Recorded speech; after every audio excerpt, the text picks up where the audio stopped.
दोस्तों नमस्कार, जय हिंद। आज बात करेंगे एक ऐसे परमवीर की जो श्री हनुमान के अनन्य भक्त थे और उन्होंने आजीवन ब्रह्मचारी रहने की सौगंध खाई थी। घर वालों से थोड़ी अनबन हो गई तो वो फौज में भर्ती होने चले गए। फौज में भर्ती हुए, भारत पाकिस्तान के युद्ध में उन्हें हिस्सा लेने का अवसर प्राप्त हुआ। वहाँ उन्होंने ऐसी वीरता दिखाई कि देश की आन बान और शान के लिए अपनी जान तक कुर्बान कर दी। उस शूरवीर को परमवीर चक्र से सम्मानित किया गया। जी हाँ दोस्तों, मैं बात कर रहा हूँ नायक यदुनाथ सिंह की।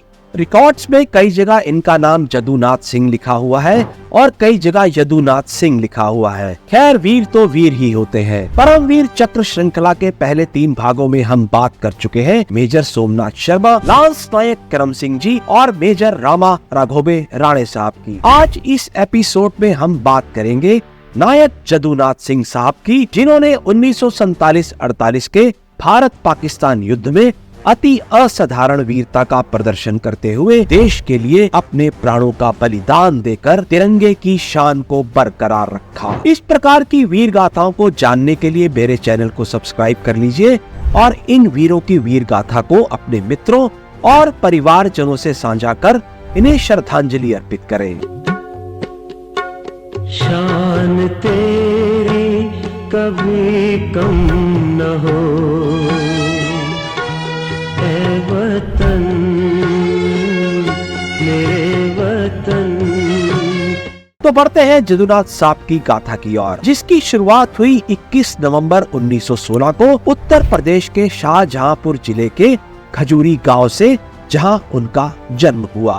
उनके पिता बीरबल सिंह राठौर एक गरीब किसान थे। उनके परिवार में कुल 7 भाई और एक बहन थी। यदुनाथ अपनी माँ जमुना कंवर के दुलारे थे। अत्यंत गरीब परिवार से होने की वजह से उनकी लिखाई पढ़ाई केवल 4वीं कक्षा तक ही हो पाई। इस दौरान वो खेती में परिवार का हाथ बटाते रहे। इस अति साधारण किसान परिवार से आने वाले जदुनाथ का जीवन श्री हनुमान जी को और मातृभूमि को समर्पित था। अपनी युवावस्था में उन्होंने कुश्ती को अपना लिया और आजीवन ब्रह्मचारी रहने का प्रण भी लिया। घर में आर्थिक तंगी रहने की वजह से एक दिन घर वालों से उनकी बहस हो गई और यहीं से उन्होंने कुछ कर दिखाने की ठान ली और भारतीय सेना में शामिल होने का संकल्प ले लिया।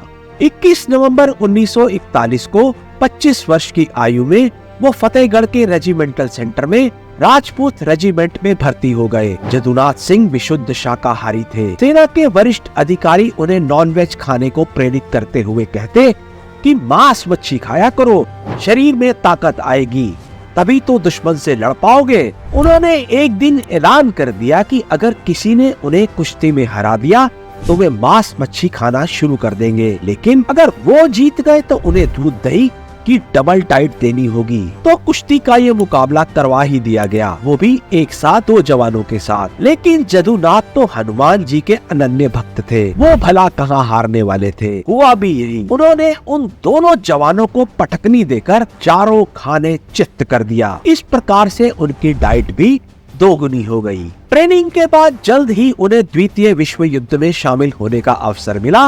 वहाँ उन्होंने अपने साहस और काबिल नेतृत्व क्षमता का अद्वितीय प्रदर्शन किया, जिसकी वजह से उन्हें नायक और ट्रूप कमांडर बना दिया गया। लेकिन उनकी असल क्षमता का परिचय कश्मीर की तैनधार की लड़ाई के दौरान हुआ, जहां दुश्मन में संख्या से कहीं कम होने के बावजूद वो शत्रु के साथ अत्यंत वीरता से लड़े। भारत को आजाद हुए अभी चंद महीने ही हुए थे कि पाकिस्तान ने घुसपैठियों को कश्मीर घाटी पर कब्जा करने की नीयत से भारत पर हमला बोल दिया।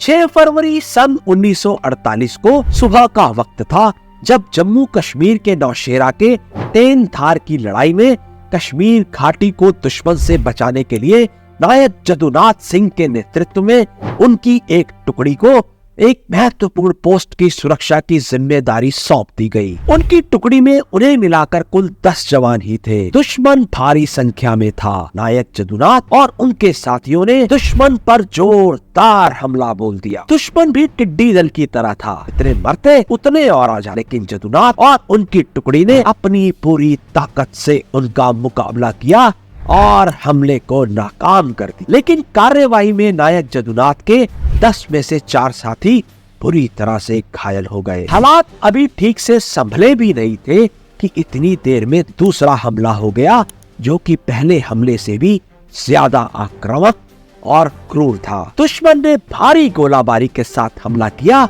जिसमें भारतीय सैनिकों के लिए स्थिति अत्यंत गंभीर हो गई। जदुनाथ सिंह साहब की टुकड़ी के और भी कई साथी घायल हो गए या शहीद हो गए, लेकिन उन्होंने हार मानने से साफ इनकार कर दिया। जब उनकी टुकड़ी लगभग खत्म हो गई और गोला बारूद भी समाप्ति के कगार पर आ पहुंचा, तब नायक जदुनाथ सिंह ने स्वयं मोर्चा संभाला।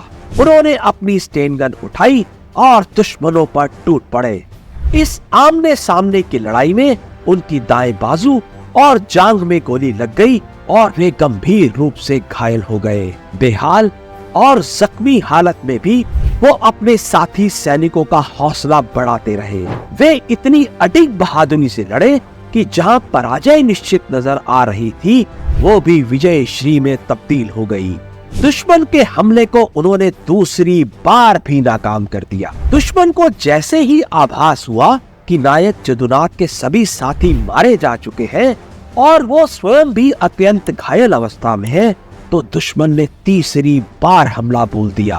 अपनी पोस्ट की रक्षा करने के लिए जदुनाथ साहब अब अकेले ही बचे थे, लेकिन उनके हौसले और साहस में कोई कमी नहीं दिखाई दे रही थी। लहूलुहान नायक जदुनाथ को मानो जैसे दैवीय शक्ति मिल गई थी। वो लंगड़ाते हुए अपनी खंदक से निकले और दुश्मन पर पूरी ताकत से टूट पड़े। दुश्मन उनके साहस को देखकर भौचक्का रह गया। उन्होंने अंधाधुंध गोलाबारी शुरू कर दी। इतने में एक गोली उनकी छाती में आकर घुसी, जिसे नजरअंदाज करते हुए उन्होंने तब तक लड़ना जारी रखा जब तक कि एक और गोली उनके सिर में आकर नहीं लग गई। जदुनाथ साहब घुटनों के बल वहीं बैठ गए। तैन थार की चौकी नंबर 2 के सामने देश की रक्षा के लिए अपना सर्वोच्च बलिदान दे दिया।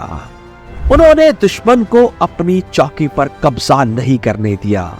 उनकी इस अद्वितीय वीरता के कारण नौशेरा की इस तैन धार पोस्ट भारतीय सेना के हाथों में सुरक्षित रही और इस जीत ने पूरे युद्ध के परिणाम पर गहरा प्रभाव डाला।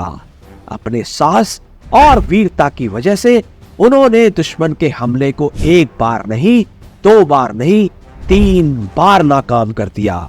अपने करिश्माई नेतृत्व, अदम्य साहस और अति असाधारण वीरता के प्रदर्शन के लिए नायक जदुनाथ सिंह को मरणोपरांत परमवीर चक्र से सम्मानित किया गया, जो कि भारतीय सेना का सर्वोच्च सैन्य सम्मान है। उनकी कहानी न केवल साहस और समर्पण का प्रतीक है, बल्कि यह भी दर्शाती है कि कैसे एक सच्चा सैनिक अपनी मातृभूमि की रक्षा के लिए हंसते हंसते अपने प्राणों का बलिदान भी दे सकता है। जदुनाथ सिंह आज भी भारतीय सेना और देश के युवाओं के लिए प्रेरणा बने हुए हैं। उनके बलिदान और वीरता को आज भी हर वर्ष श्रद्धा पूर्वक याद किया जाता है। ऋणी राष्ट्र की ओर से इस परमवीर को शत शत नमन।